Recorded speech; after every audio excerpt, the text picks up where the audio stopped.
میں نے تمہیں 24 گھنٹے دیے۔ وہ سر ہلاتا وہاں سے چل دیا۔ احتشام، مجھے اس جگہ کی ساری معلومات چاہیے۔ ٹھیک ہے۔ حرین کو اپنا سر وزنی محسوس ہو رہا تھا۔ وہ ارد گرد چھائی خاموشی محسوس کر رہی تھی لیکن کچھ کھولنا نہیں چاہتی تھی۔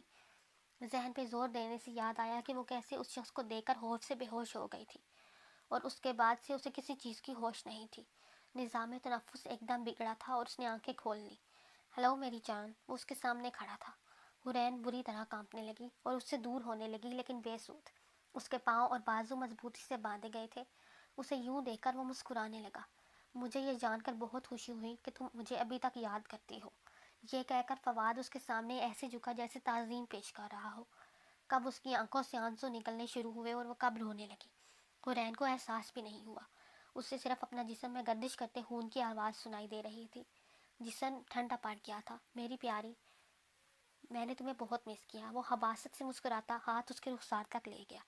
حرین کسی پاگل کی طرح چیخنے لگی۔ آگ آگ، اس کا جسم جل رہا تھا، وہ جھلس جائے گی۔ جیسے جیسے فواد اپنی تحلیق کیے گئے ان نشانات کو چھو رہا تھا، حرین ان میں اسی شدت سے تکلیف محسوس کر رہی تھی جیسے اتنے سالوں پہلے اس کے چہرے پہ وہ نشانات بناتے وقت اس نے برداشت کی تھی۔ اس کی چیخیں سن کر فواد کی آنکھوں میں ایک عجیب چمک پیدا ہوئی تھی۔ کوئی بھی میری تحلیق مجھ سے چھین نہیں سکتا۔ تمہیں میں نے بنایا ہے، تمہاری ہر سانس پہ میرا حق ہے۔ اور گھبراؤ نہیں پیاری، نہ جلد ہی میں یہ سانسیں چھین لوں گا۔ اور اس کے ہونٹ پہ بنے نشان پہ اپنی انگلی پھیرتا ہوا کہنے لگا اور اس کی گردن کو دبوچ لیا۔ حرین کو لگا کہ وہ کبھی سانس نہیں لے پائے گی۔ شاید یہ اچھا ہی تھا، وہ اور نہیں سہ سکتی تھی، اور خوف سے ایک بار پھر بے ہوش ہو گئی۔ دوبارہ جب اسے ہوش آئی تو وہ اکیلی تھی۔ حرین جانتی تھی وہ شخص جلد ہی اس کے لیے آئے گا۔ اب کی بار وہ فرش پہ تھی، اس کے ہاتھ کمر پہ باندھے گئے تھے جبکہ باؤں آزاد تھے۔ وہ پیروں کے سہارے خود کو دھکیلتی دیوار سے ٹیک لگانے میں کامیاب رہی۔ کپ کپاتے ہوئے دانت بھی بچنے لگے تھے۔ وہ مر جائے گی، وہ مر جائے گی۔ اس کے ذہن نے بار بار یہی گردش کی۔ کاش اس نے اتنی ہمت کی ہوتی کہ ہاتھ کے لفظوں میں بتا پاتی کہ وہ اسے کتنی شدت سے چاہتی ہے۔ ہاتھ ہاتھ ہاتھ، وہ اس کے نام کی مالا بننے لگی تھی۔ نہیں، وہ اسے کچھ نہیں ہونے دے گا، وہ اسے لے جائے گا جیسے وہ اسے اس طوفان سے بچا کر لایا تھا۔ وہ اسے یہاں سے بھی بچانے آ جائے گا۔ اس کے بارے میں سوچتی ہوئی وہ اپنے کندھوں سے چہرہ رگڑنے لگی۔ اسے بس انتظار کرنا تھا اور اس پہ یقین رکھنا تھا۔ یہ سوچ کر وہ اس عالم وحشت سے باہر نکلنے لگی تھی اور تب سے پہلی بار اپنی اطراف کا جائزہ لینے لگی۔ وہ کسی چھوٹے سے سیل میں تھی۔ لوہے کے دروازے میں ایک چھوٹی سی شیشے کی کھڑکی تھی جس سے باہر اس پہ نظر رکھی جا سکتی تھی۔ وہ خود میں مزید سمٹ کر بیٹھ گئی۔ اسے بس دعا کرنی تھی کہ ہاتھ وقت رہتے اس تک پہنچ جائے۔ محض کچھ گھنٹوں میں احتشام نے اس جگہ کی ساری معلومات ہاتھ کے حوالے کر دی تھی۔ ان دونوں کے علاوہ عمر اور زرار بھی وہاں موجود تھے۔ انہیں آپریشن کی اجازت مل گئی تھی اور اب وہ افغان حکومت سے سمجھوتا کر رہے تھے۔ اسی دوران وہ حملے کی ترکیب بنا رہا تھا۔ یہ جگہ ایک پرانے پہاڑ پر ہے۔ بظاہر تو آنے جانے کا ایک ہی راستہ ہے لیکن یہاں عین اس جگہ پر ایک پرانا سیویج سسٹم ہے۔ ہم سیویج اندر داخل ہونے کے لیے استعمال کر سکتے ہیں؟ زرار نے فوراً تجویز پیش کی۔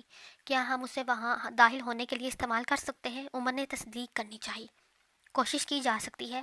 اگر راستہ ابھی تک بند نہ ہوا تو ان پر اچانک حملے کا یہ بہترین طریقہ ہے۔ احتشام نے بھی تائید کی تھی، جبکہ اس سب کے دوران ہاتھ سب خاموشی سے سنتا رہا تھا۔ احتشام نے کال کر کے پتہ کیا تھا تو اسے معلوم ہوا کہ سوزی سلامت ہے اور سیف ہاؤس ہے۔ چاہنے کے باوجود بھی وہ اسے ملاقات کے لیے نہ جا سکا، لیکن اب اسے جیسے ہی موقع ملا وہ تو سیف ہاؤس آ گیا۔ کون جانے کہ وہ وہاں سے زندہ لوٹ پایا گا بھی یا نہیں، اس لیے وہ اس سے ملنا چاہتا تھا۔ سیف ہاؤس میں داخل ہوا تو وہ ہال میں مل گئی۔ وہاں رہائش پذیر باقی لڑکیاں اس کے گرد بیٹھی اسے حوصلہ دے رہی تھیں اور وہ بری طرح رو رہی تھی۔ سوزی کو اس حالت میں دیکھ کر اس کے دل کو کچھ ہوا تھا۔ وہ آگے بڑھا تو سب نے اس کا راستہ دیا۔ احتشام سوزی کے ساتھ جا بیٹھا۔ اسے دیکھ کر وہ مزید رونے لگی تو وہ بھی اسے خاموش کروانے لگا۔ بس کر دو سوزی، کتنا روگی؟ وہ بے حد نرمی سے اس سے مخاطب تھا۔ میں بہت ڈر گئی تھی، بہت زیادہ۔ مجھے لگا میرے ساتھ پھر وہی ہوگا سب کچھ، وہ مشکل سے کہتی ہچکیاں لے رہی تھی۔ ایسا کچھ نہیں ہوگا۔ احتشام اسے تھامنے کے لیے بڑھتا ہاتھ رک گیا۔ اس نے سوزی کے سر پہ ہاتھ رکھ دیا اور پھر حوصلہ دینے لگا۔ اگر آمرہ نہیں ہوتی تو میں وہیں رہ جاتی احتشام۔ وہ پہلی بار اسے احتشام صاحب کی جگہ احتشام کہہ رہی تھی۔ اگر کوئی اور ہوتا تو یقیناً اس بات سے بے حد خوش ہوتا۔ آمرہ کہاں ہے؟ سوزی کو جیسے ایک دم یاد آیا تھا تو پوچھنے لگی۔ میں ان کا انتظار کرتی رہی لیکن وہ نہیں آئی۔ وہ حرین صاحبہ کو لینے گئی تھی۔ حرین صاحبہ وہ ٹھیک ہے نا؟ اس کے سوالات پہ وہ لب بھینچ گیا، آخر کیا بتاتا اس سے، لیکن وہ بار بار پوچھنے لگی تو احتشام نے نفی میں سر ہلا دیا۔ وہ لوگ حرین کو لے گئے۔ اس کی بات پہ سوزی نے دونوں ہاتھ منہ پہ رکھ لیے اور بے یقینی سے اسے دیکھنے لگی۔ آنسوؤں کا ایک نیا سلسلہ اس کی آنکھوں سے جاری ہوا۔ اب کیا ہوگا؟ کچھ نہیں، ہم آج رات تک اسے لینے جا رہے ہیں۔ حرین کا سن کر وہ آمرہ کے بارے میں بھی بھول گئی تھی، اور شاید یہ اچھا ہی تھا کیونکہ وہ نہیں جانتا تھا کہ آمرہ کی موت کی خبر کیسے دے گا۔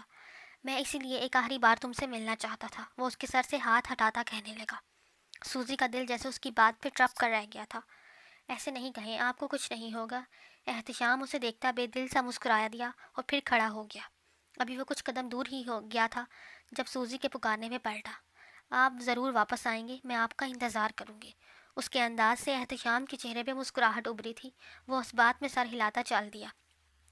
ہر لمحہ ہر پل اس کے لیے تکلیف دہ تھا۔ کب محسوس کی تھی اس نے یہ تکلیف؟ وہ تو درد کو طاقت میں بدلنے والوں میں سے تھا۔ فواد نے حرین پہ نہیں، اس پہ حملہ کیا تھا۔ حرین، وہ اپنے آفس میں بیٹھا اس کے خیالات سے مخاطب تھا۔ گھبراؤ نہیں حرین، میں تمہیں لینے آ رہا ہوں، کچھ نہیں ہوگا تمہیں، کچھ بھی نہیں۔ وہ اپنا سارا وقت اپنی اس خوبصورت اہلیہ کے ساتھ گزارنا چاہتا تھا، لیکن افسوس کہ اس کے ساتھ ایسا نہیں کر پایا۔ لیکن وہ جانتا تھا کہ وہ اب اس کی ہے اور اس کا انتظار کر رہی ہے۔ وہ کسی بچے کی طرح خوش تھا جیسے اس کا پسندیدہ کھلونا مل گیا ہو۔ وہ اس کے ہوش میں آنے کا انتظار کرتے ہوئے سوچ رہا تھا کہ اپنی اس اہلیہ کے ساتھ اس کے بدن کے کسی حصے سے کھیلنا شروع کر دے۔ فیصلہ بہت مشکل تھا۔ وہ کسی خوبصورت کینوس کی طرح تھی۔ ابھی تک وہ فیصلہ نہیں کر پایا تھا جب اس کے آدمی نے ایک بری خبر دی۔ پاکستان سے آنے والے اسلحے کا ٹرک پاک افغان بارڈر پہ پکڑ لیا گیا تھا۔ وہ بہت غصہ سے حرین کے بے ہوش وجود کے پاس سے اٹھا اور وہاں سے چل دیا۔ کبھی ایک وقت کا کھانا مشکل سے حاصل کرنے والا وہ شخص آج کی موسٹ وانٹڈ لسٹ میں سر فہرست تھا۔ کتنے ہی نامور بزنس مین اور سیاستدان اس کی وحشت کا نشانہ بنے تھے۔ جب اس کا باپ اس کی ماں کو پیٹتا تھا تو اسے اس کی چیخ سن کر کتنا سکون آتا تھا۔ 14 سال کی عمر میں اس نے پہلی بار اپنی ماں کو پیٹا تھا، تو اس پہ انکشاف ہوا کہ اس کا باپ کیوں ایسا کرتا تھا۔ کس قدر سکون تھا ایسا کرنے میں، کسی کو اپنے ہاتھوں سے تکلیف دینے میں، یہ جاننے میں کہ وہ کتنی آسانی سے سامنے والی جان نکال سکتا ہے۔ اگلے ہی دن اس نے اپنے سوئے ہوئے باپ کو مار دیا۔ اس سب کے دوران اسے ایک عجیب احساس نے آ گھیرا۔ جو کام کوئی بھی کرنے سے ڈرتا ہے اس نے کتنے سکون سے کر ڈالا تھا۔ وہ منفرد تھا سب سے الگ۔ جب اس کی ماں نے اسے اپنے باپ کی لاش کے پاس پایا تو وہ وہاں سے بھاگ گیا۔ اس کے بعد اس نے کبھی پلٹ کر نہیں دیکھا۔ کچھ اور لوگوں کے ساتھ مل کر اس نے راہگیروں کو لوٹنا شروع کر دیا، پھر گھروں اور دکانوں کو لوٹنا شروع کیا۔ اپنی عقل کا استعمال کرتے ہوئے ایسے لوگوں تک پہنچا جنہیں ان جیسوں کی تلاش رہتی ہے۔ کئی سال بعد اس کی ملاقات شہباز سے ہوئی۔ وہ دولت مند تھا اور لالچی بھی، اس کے لیے بہترین سیڑھی۔ اسے پیسہ بنانے کا گر تھا اور فواد کو دوسروں کو استعمال کرنے کا گر۔ نہ جانے کیوں وہ اس خوبصورت بنگلے کے باہر کھڑا تھا۔ ابھی وہ یہی سوچ رہا تھا کہ اس کے قدم اسے اندر لے جانے لگے۔ گیٹ پہ موجود گارڈ نے اسے دیکھتے ہی سلام پیش کیا اور پھر گیٹ وا کر دیا۔ وہ لمبے ڈگ بھرتا اس نفیس بنگلے کے اندر داخل ہوا۔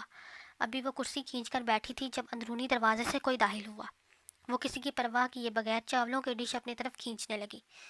تم؟ زرار کی شکل دیکھتے ہی اس کے تیور بدلے تھے۔ ہاں میں، وہ چہرے پہ 500 واٹ کا بلب سجائے کھڑا تھا۔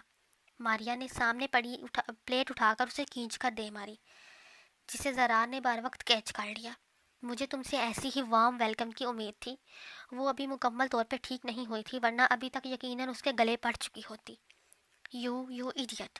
دیکھو ماریا، تمہارے بھائی نے تمہیں بتایا نہیں لیکن شوہر سے ایسے بات نہیں کرتے۔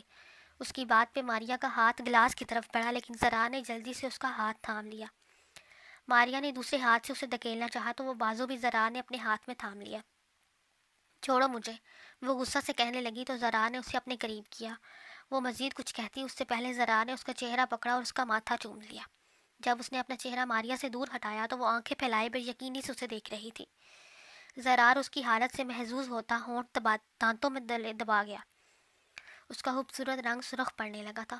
تم تو بلش بھی کرتی ہو مسز زرار، وہ اسے زچ کرنے کے لیے کہنے لگا۔